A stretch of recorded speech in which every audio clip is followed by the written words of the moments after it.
Muy buenas tardes. Hoy en Tu Voto Cuenta, el podcast de organización.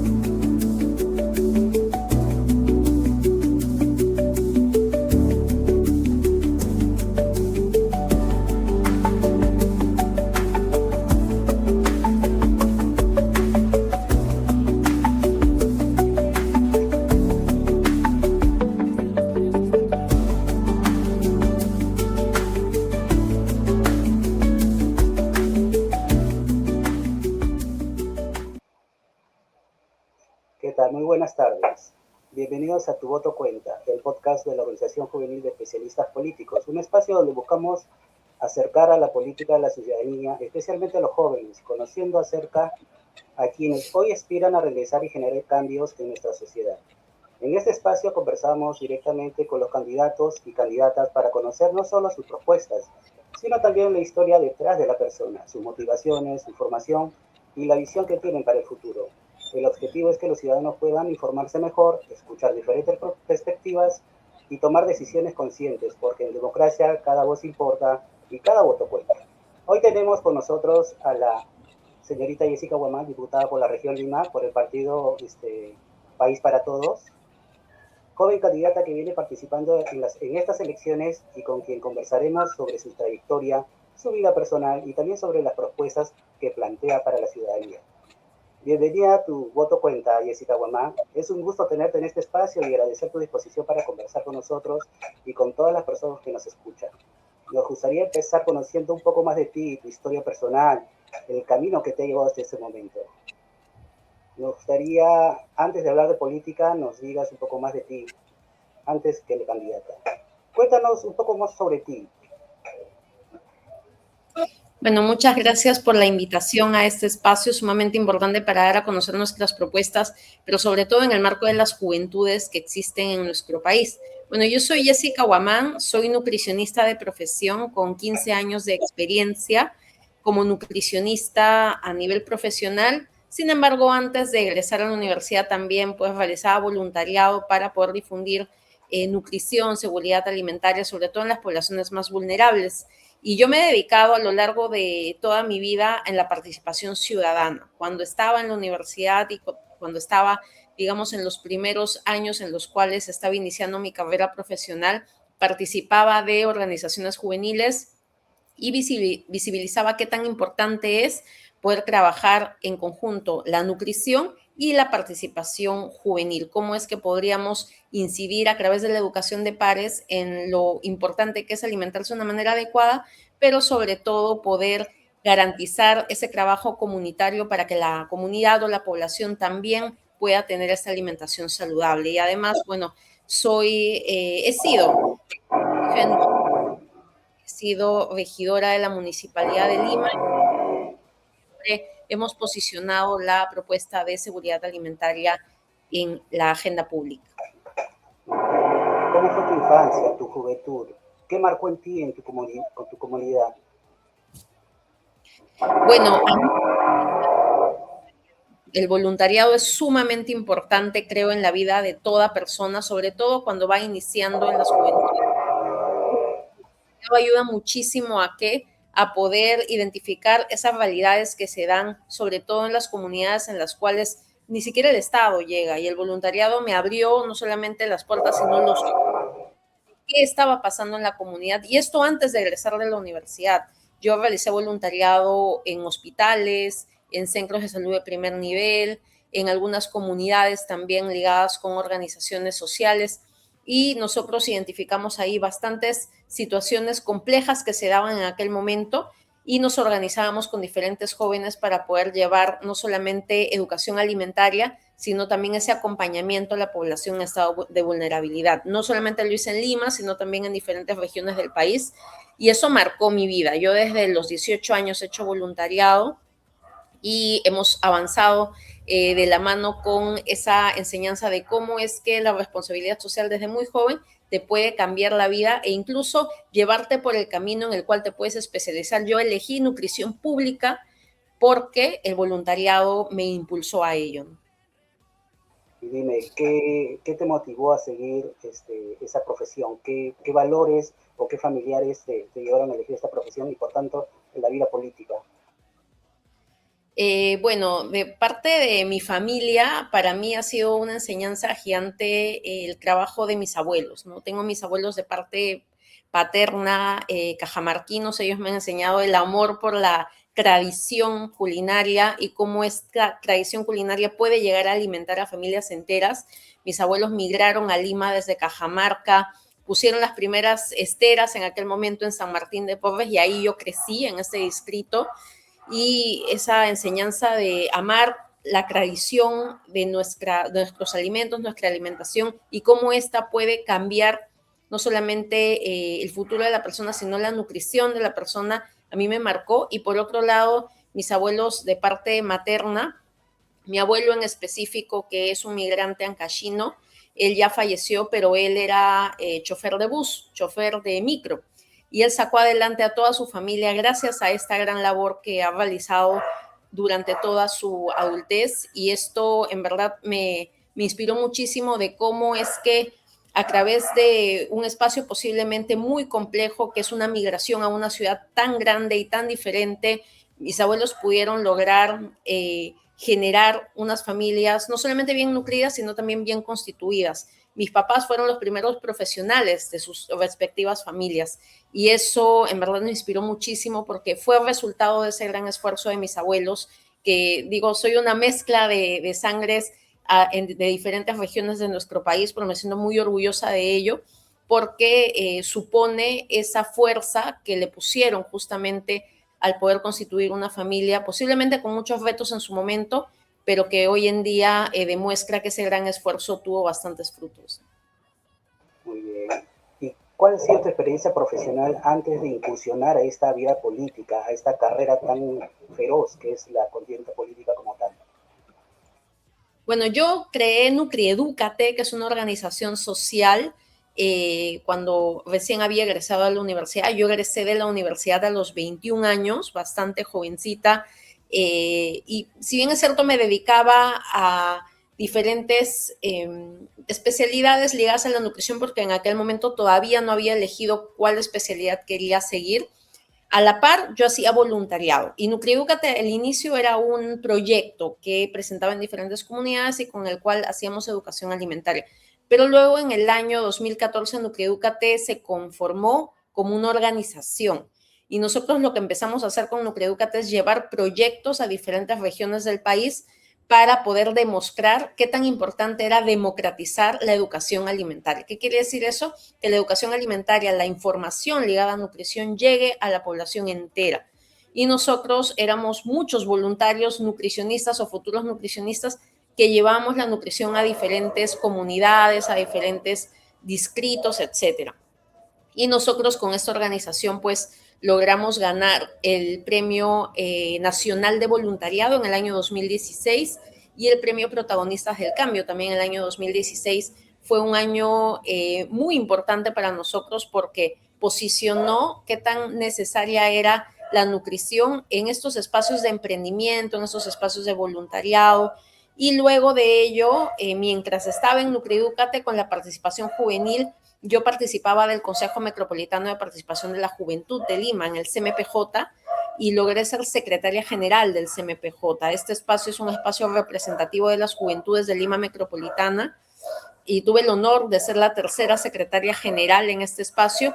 Sin embargo, ahí hubo algo que de alguna manera me inspiró a poder participar en política luego como regidora metropolitana y fue que la municipalidad en aquel momento nos negó el reconocimiento como jóvenes representantes de las organizaciones juveniles de Lima, por más que habíamos sido elegidos por voto democrático. Entonces, hubo una lucha constante, incidencia por parte de las juventudes en aquel momento, fue en el año 2017, y cuando terminé mi periodo como secretaria general, se me dio la oportunidad de participar en el ámbito político en el año 2018 como cuota joven, y logré ingresar como regidora metropolitana, y evidentemente todas las iniciativas que propusimos y sacamos adelante en aquel momento fueron ligadas a las juventudes y a la nutrición. Muy bien. ¿Y cuál fue el punto álgico que te llevó a eso, a inspirarte al servicio público? ¿Cuál es la experiencia que te marcó y decir, no, yo quiero entrar de lleno al servicio público? Creo que desde sociedad civil se pueden hacer grandes cosas, se pueden lograr grandes cambios, iniciativas, pero a veces la sociedad civil se ve cortada por la voluntad política, y eso es lamentable, pero es algo que hoy en día está pasando. Lo vemos, las diferentes crisis que pasan en el país son consecuencia de ello, y creo que es lo que más me marcó, el cómo es que por más que nosotros desde Juventudes, por ejemplo, proponíamos reactivar el sistema metropolitano de Juventudes de Lima Metropolitana, y no tenían voluntad política los decisores políticos de aquel momento. O, por ejemplo, cuando proponíamos que la anemia sea una problemática vital y prioritaria para los decisores políticos, tampoco había respuesta al respecto. Increíblemente, hasta el 2019 no hubo una política metropolitana ligada a la lucha contra la anemia. Todas eran iniciativas desde alcaldías, desde regidores, pero ninguna se había institucionalizado. Entonces, en ese sentido, fue lo que me inspiró a poder participar en el ámbito político, y no solamente todo quede en promesa, sino que se pueda volver realidad todo lo que uno propone. Y algo que para mí son los no negociables, digamos, dentro de este ámbito político, es no solamente ser una candidata, sino también sumar con mi conocimiento técnico en el plan de gobierno del candidato que puede encabezar esa lista hacia la alcaldía o hacia la presidencia. Sí, sí, he leído su ideario político de tu partido y efectivamente, ¿no? Hay en la dimensión social, y desde el inicio tratan el tema de la nutrición, que es un punto vital en nuestro país que se aqueja de muchos años. Bueno, Así ya para es. entrar un poco allá al tema político en sí, a ver, bríndanos, ¿qué haces en tus tiempos libres luego de trabajar y luego de la campaña? Bueno, yo lo que hago básicamente es leer bastantes informes técnicos ligados con nutrición. Pareciera que eso no fuera hobby, pero para mí sí lo es, porque me encanta crear materiales visuales o comunicacionales en base a la evidencia. No soy comunicadora, pero siento que tengo ahí la vena de comunicadora, porque me encanta crear, por ejemplo, algunos afiches, me gusta generar videos, o también algunos carruseles para Instagram. Y lo que me gusta es investigar cuáles son las últimas publicaciones que se generan ligadas a nutrición, seguridad alimentaria, derecho a alimentación, y transformarlas en una pieza gráfica que pueda transmitir a toda la población lo que significa, porque a veces los informes técnicos son demasiado técnicos, vale la redundancia. Entonces me gusta transformarlo a través de imágenes, de dibujos, y esto es algo que desde hace mucho tiempo lo hacía, pero ahora con las nuevas herramientas tecnológicas que hay es mucho más posible hacerlo. Y hago esto mientras escucho ahí alguna música. A mí me gusta mucho el rock, así que escucho bastante música, y cuando se da la oportunidad, ir a conciertos, que a mí me gustan también bastante los conciertos de rock, para poder distraerme un poco, porque en verdad en pandemia, por ejemplo, la situación era muy compleja en esos espacios masivos, así que ahí es una combinación de digamos, la música. Me gustan mucho grupos que hablan justamente de la indignación, cómo pasa a la acción, y por otro lado también esta parte comunicacional, que digo, en algún momento me gustaría estudiar comunicaciones, porque es una pasión que tengo ahí guardada. Ah, muy bien, sí. Y dime, en 3 palabras, ¿cómo te describirías? ¿Cuáles serían y por qué? En 3 palabras, la primera palabra, bueno, proactividad. A mí me gusta mucho tomar el primer paso. Si es que algo, por ejemplo, se tiene que hacer, decir yo lo hago, siempre digo, a mí me gusta hacer más uno. Si es que tengo este tipo de, no sé, de deadlines o actividades que tengo que cumplir, me gusta entregar antes algo, por ejemplo, o hacer algo más de lo que me han solicitado. Me gusta mucho la proactividad. Por otro lado, de alguna manera me gusta mantener la posición que pueda tener en sea el ámbito que sea en positivo.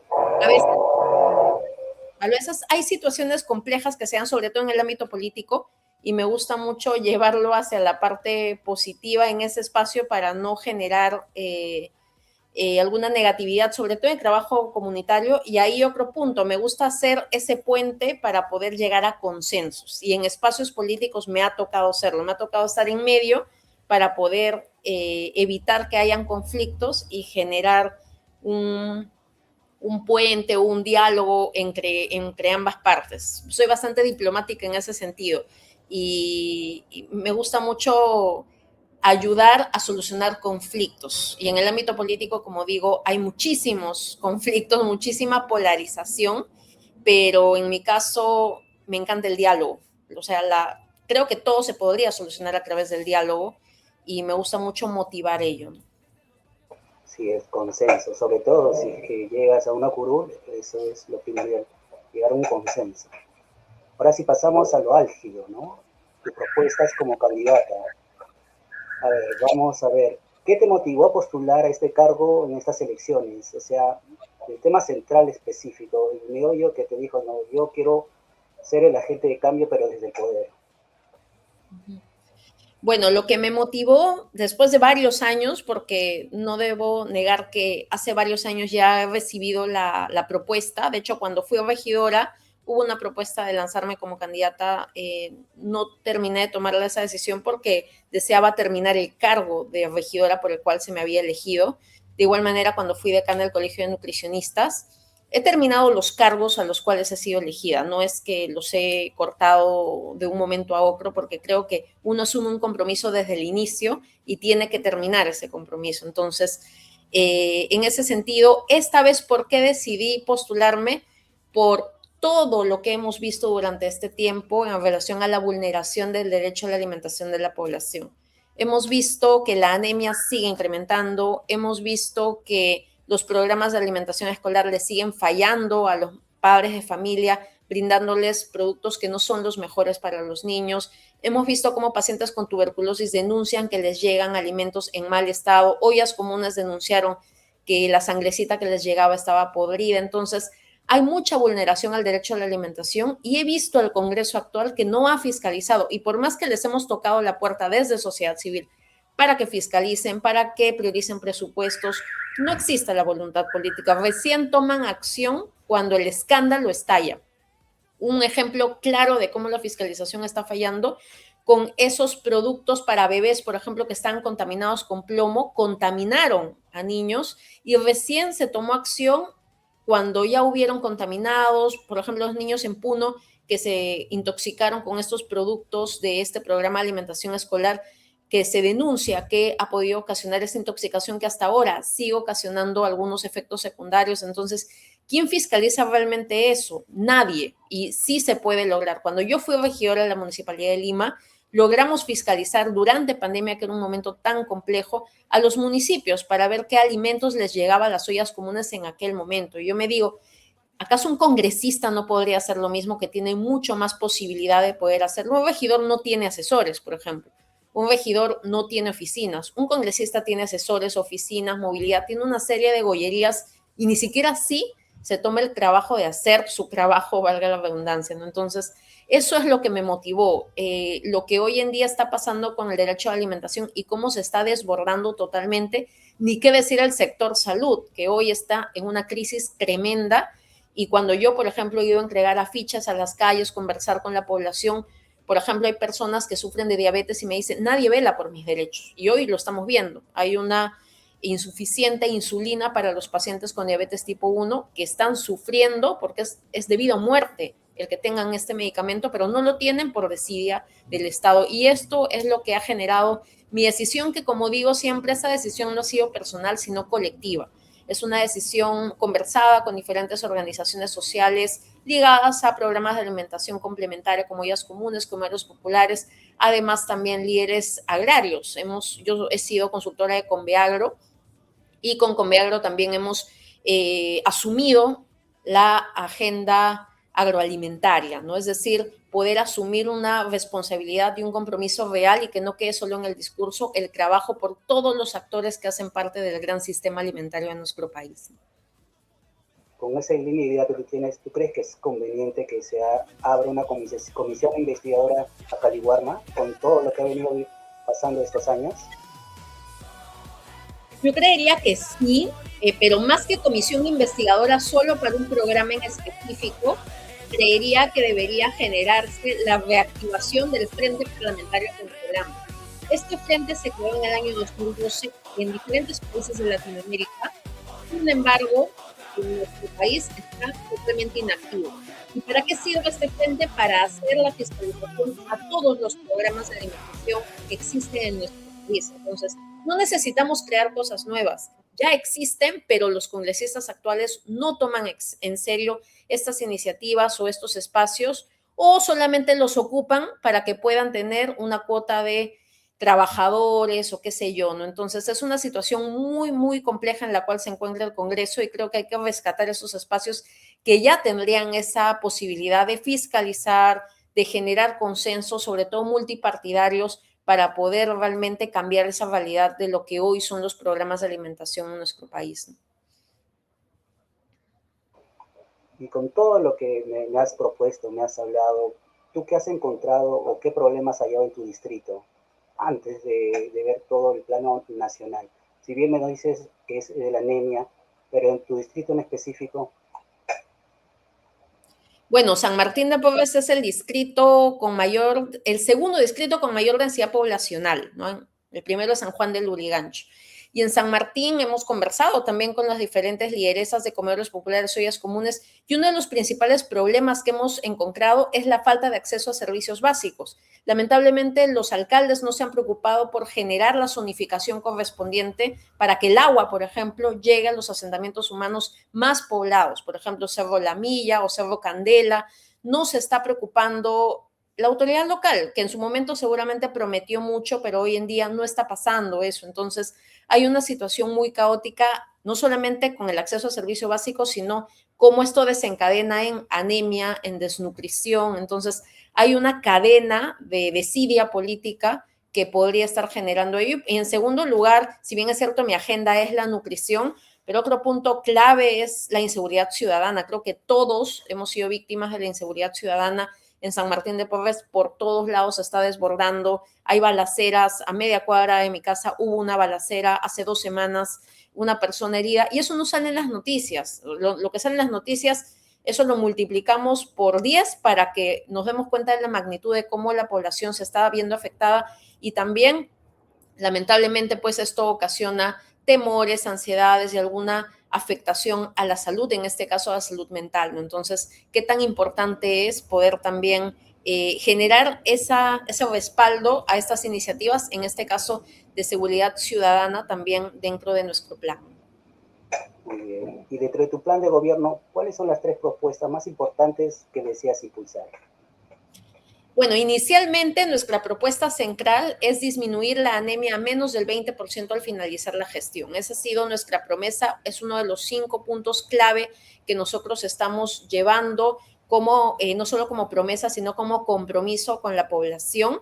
Es decir, por cada año que se disminuya 5 puntos porcentuales, cada año de gestión para disminuir a menos del 20% la anemia infantil, sin dejar de lado a la anemia en gestantes o en personas o mujeres en edad fértil, en donde también hay una prevalencia importante. En gestantes, la anemia está en el 28% de gestantes y en mujeres en edad fértil en el 24%. Hay adultos mayores también con anemia, entonces hay mucho trabajo que hacer, pero inicialmente nos hemos enfocado en niños y niñas. Hablamos también en el plan de gobierno de la inseguridad alimentaria. Hoy en día estamos en el 41%. Nosotros queremos reducir la inseguridad alimentaria, salir del mapa del hambre en donde nos encontramos con un 6.9% de población en situación de subalimentación.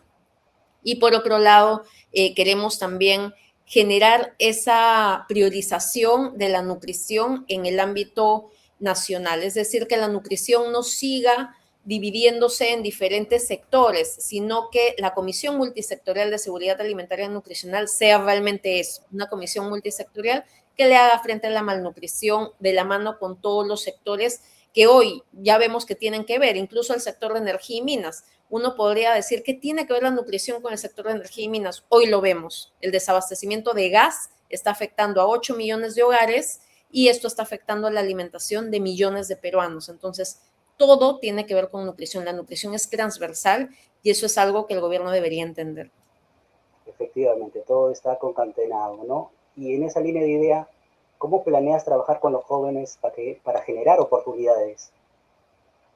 Inicialmente, poder modificar esa ley que hoy en día reconoce a una instancia nacional de juventudes, pero que no está tan actualizada como ha ido avanzando la participación juvenil. Hoy en día conocemos a la Asamblea Nacional de Consejos Regionales, en el Anancorejo. El Anancorejo tiene vida orgánica, el Anancorejo está representado por los secretarios o presidentes de los corejos o el CMPJ. Hoy la presidencia la tiene Lima Metropolitana. El secretario general del Consejo Metropolitano de Participación de la Juventud de Lima tiene la presidencia del Anancorejo, pero el Anancorejo no está reconocido con ninguna ley. Y esto es algo que tenemos que cambiar. ¿Por qué? Porque esos espacios representativos que incluso tienen reconocimiento de sus gobiernos regionales o en el caso de Lima de su gobierno provincial, necesitan ese reconocimiento para que estos jóvenes que durante años están visibilizando la participación juvenil, también tengan esa posibilidad de ser ese ente, muchas veces consultor o este ente con el cual se pueda cruzar la información diversa o la política diversa que se pueda generar en el país. ¿Acaso los jóvenes no pueden sumar, por ejemplo, la política nacional de salud o a la política de seguridad ciudadana? Claro que pueden y lo podrían hacer desde estos espacios que ya tienen vida orgánica, pero que lamentablemente el Estado no se ha preocupado por reconocerlos de una manera real a través de una ley. Y por otro lado, que se pueda mejorar esa representatividad que tenemos en el país. En el país tenemos a la Secretaría Nacional de Juventudes, la SENAJU, que está adscrita al Ministerio de Educación. Pero ¿por qué un espacio tan limitado, digamos, incluso en presupuesto, tiene que seguir representando a las juventudes? ¿Acaso las juventudes tampoco, o por qué no se ven de forma transversal? Y ahí hay que repensar también cómo podría repensarse o replantearse esa institución que represente a las juventudes en el Perú y que no se vean a veces pues relegadas solo en un sector, sino que se vean transversalizadas y posicionadas en diferentes espacios, considerando que en el Perú hay diversas juventudes, no hay solamente una juventud y eso también hay que poder cruzar las propuestas que podemos tener en conjunto con estas instancias que menciono que son los corejos. Efectivamente, ¿no? El Perú es multicultural y por lo tanto hay diferentes juventudes de acuerdo a cada región. Y siguiendo, ¿cómo mejorarías la economía local o buscarías cómo apoyar a los emprendedores o trabajadores dentro de tu propuesta como futura parlamentaria? Bueno, creo que el Estado debería sumar a las iniciativas que las comunidades o los distritos, en este caso no municipales, sino las organizaciones sociales distritales, ya están generando. Por ejemplo, si hablamos de ollas comunes en específico, yo siempre me voy a referir a lo pionera que fue la red de ollas comunes de Pachacamac, en donde ha generado iniciativas varias para poder dinamizar su economía. Por ejemplo, crían animales menores y los huevos de estas gallinas ponedoras las consumen los niños y niñas, pero también algunos los venden para que puedan dinamizar la economía. Por otro lado, hay huertos urbanos en donde las verduras también sirven para el consumo local, pero también para la venta. Por otro lado, también están unos hornos artesanales que han generado las mismas ollas comunes para que puedan, por ejemplo, cocinar panes o hornear algunos caterings y de esta forma ellos brindan estos servicios y es una oportunidad laboral para las lideresas de las ollas comunes y de esta forma también muestran cuál es su trabajo y hacen, por ejemplo, pan con harina fortificada o harina combinada con sangre leofilizada y de esta forma hacen panes de la lucha contra la anemia, es decir, hay iniciativas muy interesantes, pero que el Estado lamentablemente no las está potenciando. Entonces, repotenciemos estas iniciativas que han nacido de una organización que pensábamos que iban a ser temporales y hoy siguen funcionando, que son las ollas comunes.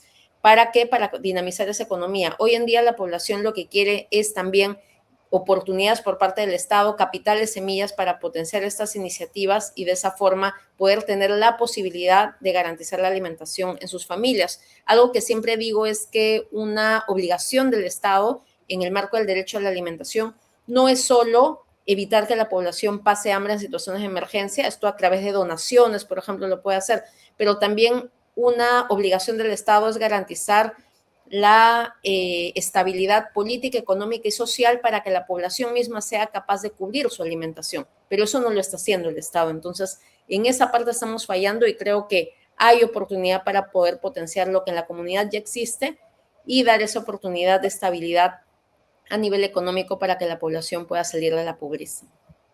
Claro, y eso también va un poco ligado a los órganos técnicos de Produce y Micetur, ¿no? Ellos son órganos especializados, ministerios especializados que buscan promover y fortalecer la producción nacional. Dime tú, ¿cómo fortalecerías la participación ciudadana y la transparencia en la gestión pública? ¿Cuál es tu perspectiva en ese aspecto, en ese punto?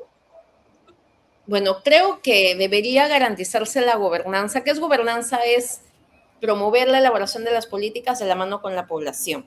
Y creo que toda política que debe salir tiene que ser consultada de una manera abierta con la población para que la población sepa qué es lo que está a punto de votarse. Lamentablemente en este Congreso hemos visto mucha discrecionalidad en las políticas que se han generado y recién nos enteramos cuando ya están aprobadas.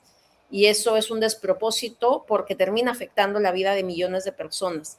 Y por otro lado, creo que se debe digitalizar el Estado como tal para que pueda garantizar una transparencia. Es decir, todo acto que se pueda generar en el Estado tiene que mantenerse de una manera digital y de esa forma cualquier persona podría acceder a cómo se ha ido generando esa iniciativa, esa aprobación, etcétera. Ejemplo, si sabemos que hay un proyecto de ley que está en discusión, pero no sabemos en qué estado está, tengo que mandar a veces mi carta al Congreso a través de la ley de transparencia para ver en qué estado está. ¿Por qué no generar una plataforma en donde yo pueda ver que todo proyecto de ley exactamente en ese momento en qué estado está, por cuántas personas ha sido votado a favor o en contra? Tenemos que ver en Twitter esto, cuando podría ser el mismo estado. ¿Por qué? Para ver si realmente los políticos están o no respondiendo a esa representación que tanto se menciona que tienen o están respondiendo a sus intereses particulares, ¿no? Creo que la transparencia a través de la digitalización se podría hacer. Lo hicimos cuando fui regidora, por ejemplo. Nosotros creamos un mapa interactivo de ollas comunes cuando en el año 2020 y en este mapa nosotros podíamos ver todas las ollas comunes que existían en Lima. Uno le daba clic a una olla en el mapa y te salía su ubicación, el número de beneficiarios, cuándo le llegaban las donaciones, si tenía o no acceso a servicios básicos, etcétera. Hoy en día no tenemos ese dato. Hay mucha discrecionalidad para con el recurso público. Entonces creo que es necesario que se pueda transparentar esto y todas las herramientas digitales que hoy tenemos nos podrían servir para ello. Claro, es algo como crear una app o un aplicativo de consulta amigable respecto a un proyecto de ley y el estado de cómo está. Esa idea me parece estupenda. Las votaciones dentro de las comisiones, por ejemplo, cuando yo fui regidora, recuerdo claramente, me costó muchísimo conseguir una unanimidad por el proyecto de ordenanza de lucha contra la anemia en la comisión. Sin embargo, cuando estaba la cámara, que era, o sea, la cámara de video, estaba transmitiéndose en vivo en el Consejo Municipal, ahí sí todos votaron a favor. ¿Por qué? Porque hay una cámara. Pero en la comisión muchas veces, como nadie te ve, votas en base a tus intereses personales. Entonces, me llevo esa experiencia y hoy creo que se podría seguir promoviéndolo desde el Congreso, ¿no? En este caso, esa apertura hacia la ciudadanía para con cada decisión que se toma en el Congreso. Claro, eso también va ligado a gobierno digital, ¿no? Todo se transparencia cuando ya todo está sistematizado. Creo que es más viable. Sí, tal cual. A ver, dinos, ¿qué diferencia tiene tu candidatura frente a los demás? Bueno, yo tengo una candidatura muy sui generis en el sentido de la nutrición. Si en el caso Dios mediante pueda ganar y lograr una curul, sería la primera vez que un nutricionista llegue al Congreso. Y esto es algo importante. ¿Por qué? Porque es muy diferente que tengas un debate ligado a nutrición con un discurso que te lo hace un asesor, a que ese debate ligado a nutrición lo haga un profesional en nutrición que no solamente ha estudiado para ello, sino que también se ha dedicado a el trabajo en campo con la materia de nutrición. Y lo digo porque cuando se interpeló a los ministros, ni siquiera se tenía idea del porcentaje calórico que se le daba a través de los programas de complementación alimentaria, ollas comunes o comeros populares. Yo escuchaba los debates y eran en verdad muy, muy lamentables. Se notaba que no sabían de qué estaban hablando los congresistas. Hubo un debate del vaso de leche también, lo aprobaron sin más, sin siquiera evaluar el aspecto técnico. Entonces, hay muchas falencias al respecto y como digo, la alimentación es transversal y es algo a lo cual yo apuesto. Llevar la nutrición al Congreso en el sentido de posicionarla como una agenda central y sobre todo considerar que la alimentación es lo más básico en la población. Sin alimentación un niño no aprende bien, sin alimentación una persona se enferma. Trabajamos para poder alimentarnos de una manera adecuada. Entonces, es mi compromiso, es el lema que estoy llevando, llevar la nutrición al Congreso y poder hacerlo de la mano con los diferentes nutricionistas que hay a nivel nacional, pero también de la mano con esas organizaciones sociales que representan a agricultores, a trabajadores en mercados, a lideresas y líderes de organizaciones sociales, poder trabajar de una forma conjunta para poder posicionar realmente a esa alimentación que ha sido tan afectada en nuestro país. Y esa es mi propuesta. Si bien es cierto, por ahí algunos estrategas me decían que no era llamativo, según estos estrategas, la nutrición. Acá no estamos viendo si es llamativo o no para la contienda electoral. Estamos viendo lo que realmente le sirve a la población y es justamente garantizar ese derecho a la alimentación que tan vulnerado ha sido en los últimos años. Claro, efectivamente. Yo también vi en tu Facebook, seguí una publicación que me pareció muy interesante de introducir nutricionistas en los colegios. Esa propuesta, ¿cómo lo ves? ¿Qué tan viable es en el futuro, en el mediano y en el corto plazo? Bueno, y en el largo plazo también. Sí, es posible. De hecho, yo he tenido la oportunidad de trabajar en México hace muchos años en un proyecto de educación alimentaria en colegios, los colegios de Iztapalapa, que es una zona en donde hay mucha población en estado de vulnerabilidad y nosotros llevamos educación alimentaria y por ahí hay algunas críticas mencionando que cómo se haría, ¿no? Bueno, se puede introducir la educación alimentaria y se puede establecer a través de nutricionistas que ya estén en el primer nivel de atención en salud o que tengan la conformación dentro de la comunidad escolar, es decir, sea contratado por el colegio, o también se podría potenciar el SERUMS para que a través del SERUMS los nutricionistas tengan la posibilidad de hacer su servicio rural urbano marginal en los colegios, no solamente en los centros de salud. Entonces, es posible, pero solo es falta de voluntad política. Hubo un proyecto de ley hace varios años que lamentablemente fue archivado. Entonces, hoy en día nosotros proponemos no solamente llevar al nutricionista a los colegios, sino también posicionar esa labor que puede hacer para poder pues difundir alimentación saludable y que también se pueda garantizar que toda la comunidad escolar esté inmersa en esto, no solamente niños y niñas, sino también padres de familia, docentes, directivos e incluso los responsables de los kioscos escolares. Claro, y de tu propuesta, ¿has analizado la financiación de esto, de las leyes, de tus futuras leyes que podrías promulgar? Sí, y de hecho lo hemos hablado con el equipo presidencial en el sentido de la importancia de la reasignación presupuestal. Hoy en día el Congreso tiene 1.700 millones de soles de presupuesto. Mientras tanto, la lucha contra la anemia, por ejemplo, tiene 800 millones, es decir, menos de la mitad.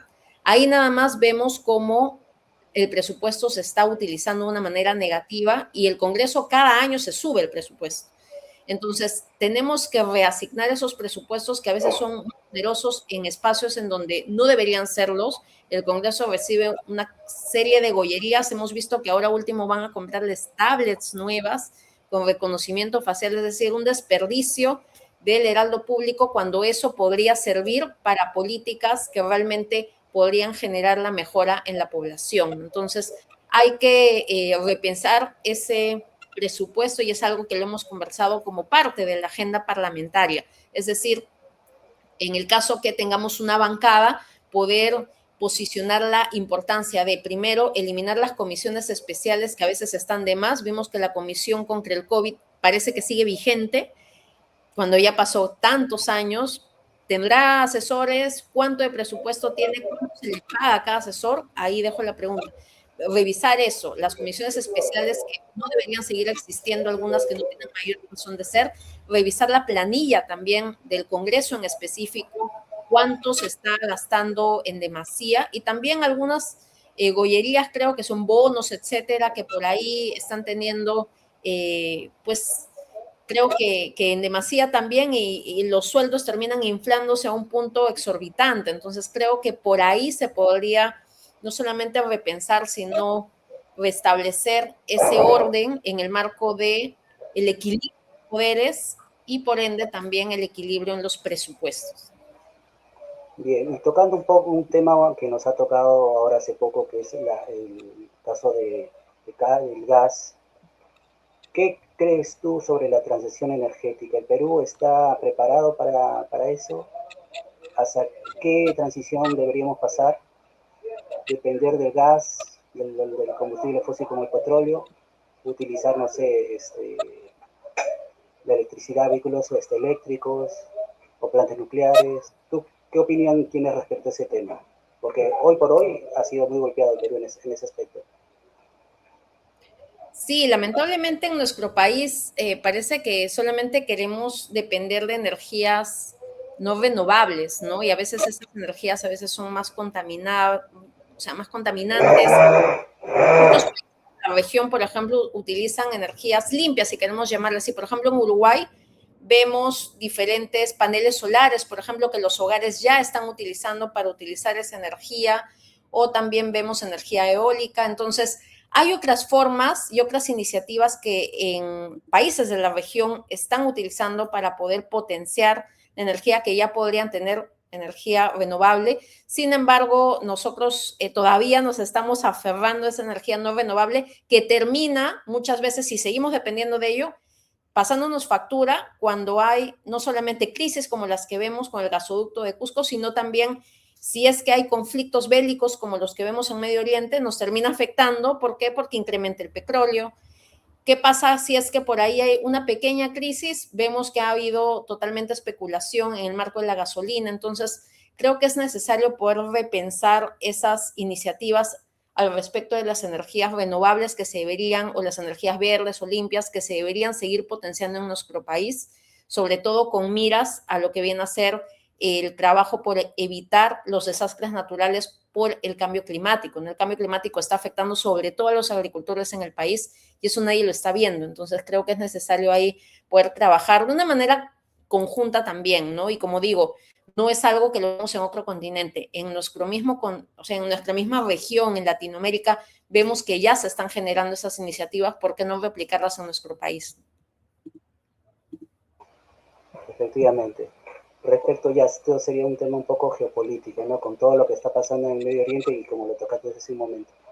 Tú, si en un futuro llegaras a ser diputada, ¿qué crees, qué postura debería tomar el Perú? ¿Una postura beligerante, neutral o en pos de tomar alguna posición, ¿no? Respecto a los países que están hoy en pugna por el poder de la geopolítica? Bueno, creo que el Perú debería tomar una posición neutral, si queremos llamarla así, pero siempre en beneficio de los derechos humanos. Lamentablemente vemos que en los últimos años han habido intenciones de debilitar a las agencias de Naciones Unidas, las cuales justamente fueron creadas. Naciones Unidas fue creada para poder garantizar los derechos en la población posguerra, pero vemos que hoy en día, al verse debilitadas estas agencias porque se les ha disminuido, se les ha quitado presupuesto por un país en particular, que es Estados Unidos, esto está generando no solamente menor poder de salvaguardar los derechos en la población. Si hablamos de niños, por ejemplo, hay niños que hoy en día están pasando hambre, están muriendo de hambre como consecuencia de las guerras. Hay población en estado de vulnerabilidad que está siendo afectada por esta situación también, y es algo que nadie ve. Y creo que es necesario que en el Perú tomemos una decisión o una posición neutral, pero siempre en el marco de los derechos de la población más vulnerable que puede estar siendo afectada. La guerra, al fin y al cabo, trae hambre, trae miseria, trae pobreza, y solo por intereses muchas veces de las grandes potencias, entre comillas, o de los líderes, entre comillas, mundiales, y es algo de lo cual por unos pocos terminan pagando muchas personas, y muchas veces personas que no tienen nada que ver con ese tipo de conflictos, ¿no? Y es algo que lamento muchísimo, porque vemos la historia y pareciera que fuéramos un espiral, ¿no? En aquel momento, en la posguerra, cómo es que Naciones Unidas se creó en específico. Por ejemplo, la Agencia de Naciones Unidas para la Agricultura y la Alimentación, la FAO, fue la primera agencia que se creó porque era necesario garantizar la alimentación de la población. Sin embargo, ¿qué está pasando ahora, no? ¿Cómo es que la población está siendo afectada y no hay mayor acción por ningún país, o los países terminan tomando un rumbo, pero no pensando en el bienestar de la población? Ok, muy bien. Ahora nos situamos en el futuro, pasado 28 de julio, resultas elegida Tomás Tucurul. ¿Cuál sería tu primera acción o prioridad en los primeros 100 días de tu gestión? Bueno, mi prioridad sería poder primero realizar una gran asamblea con todos los actores que hacen parte de la cadena productiva de alimentos, desde agricultores, trabajadores en mercados, los mismos consumidores, lideresas de ollas comunes, comedores populares, vasos de leche, o asociaciones representantes de los pacientes con tuberculosis, padres de las APAFAS, que son quienes muchas veces fiscalizan ese programa de alimentación escolar, todos los actores de la cadena productiva de alimentos, del sistema alimentario, para poder escuchar inicialmente. Porque yo tengo propuestas, estoy escuchando durante este tiempo, pero cuando uno ya logra ser autoridad, la escucha muchas veces es no necesariamente más importante, sino más significativa en el marco de la apertura que se tiene. Y no solamente escuchar, sino que ahí gestar una agenda conjunta para poder sacarla adelante durante el proceso de legislatura. Lo segundo que haría es reactivar ese Frente Parlamentario contra el Hambre. El Frente Parlamentario contra el Hambre de Perú es un espacio que hasta ahora sigue inactivo, como digo, como tal. Entonces necesitamos reactivar ese espacio para inmediatamente poder generar una bancada en la lucha contra el hambre, o una bancada por la seguridad alimentaria. Y de esa forma, de forma multipartidaria, poder posicionar la nutrición y poder hacerle fiscalización a los programas que ya existen. Y lo tercero que haría sería fiscalizar a todos esos programas y a todos los municipios que tienen programas de complementación alimentaria. Cuando fui regidora, me aparecía en el municipio con la Contraloría, con la Defensoría y con el MIDIS para poder ver cómo estaban almacenando sus alimentos, por ejemplo. Hoy en día nadie lo hace. Entonces creo que es necesario que se pueda rescatar esa fiscalización de una manera real y poder hacerlo inmediatamente y de la mano con la población. Bien.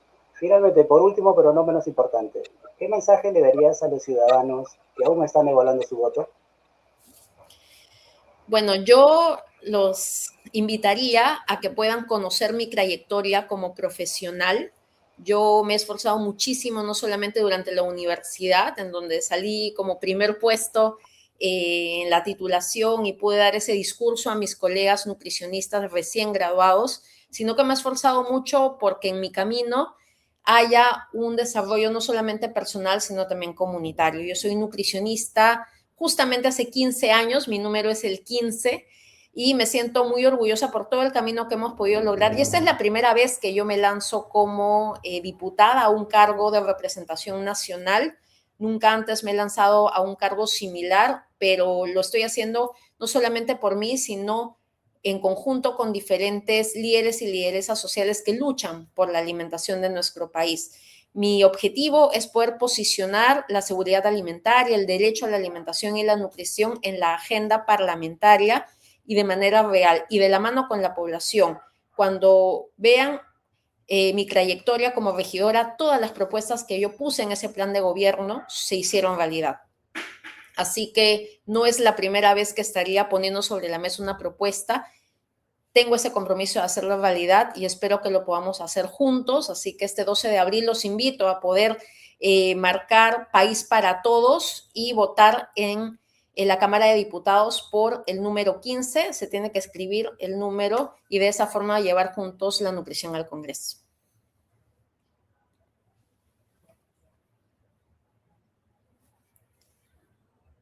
Está en silencio, creo. Perdón, sí. No, te decía que tu cherry, por último, para el punto final. Bueno, que podamos trabajar de forma conjunta por la nutrición. Como digo, yo soy nutricionista hace 15 años, me siento muy emocionada de poder tomar este reto y que de forma conjunta podemos trabajar para poder garantizar el derecho a la alimentación, la seguridad alimentaria. Sé que son momentos complejos, sé que hay mucha desconfianza por parte de la población hacia los políticos, pero créanme, yo soy una ciudadana más que está harta de los políticos que han no solamente menospreciado a la población, sino también a la alimentación de la población. Y en ese sentido, yo voy a ser la primera que no solamente va a exigir transparencia por parte de ese Congreso, sino que va a exigir que cada una de las promesas que esos candidatos hoy están poniendo sobre la mesa las hagan realidad en beneficio de la población. No más intereses individualistas. Trabajemos por el bien común y hagámoslo juntos. Ok, muchísimas gracias a la candidata Jessica Maguamán, diputada por Lima por el partido País para Todos, y a nuestra audiencia. Gracias por escucharnos. Recuerden que informarse es clave para fortalecer la democracia y que cada decisión que tomamos en las urnas construye el futuro a nuestra sociedad. Nos encontramos en el próximo episodio de Tu Voto Cuenta, donde seguiremos escuchando a más voces y propuestas, porque en democracia, nuevamente, tu voto cuenta. Muchas gracias, candidata. Muchas gracias por la invitación. Buenas noches. Juventud en acción, construyendo la nación. Somos la fuerza que quiere cambiar. Con educación vamos a transformar. Desde los barrios hasta el corazón. Llevamos conciencia, verdad y razón. Participamos con convicción. Levantamos voces por cada rincón. Acción social y formación por un futuro con más inclusión. Somos especialistas.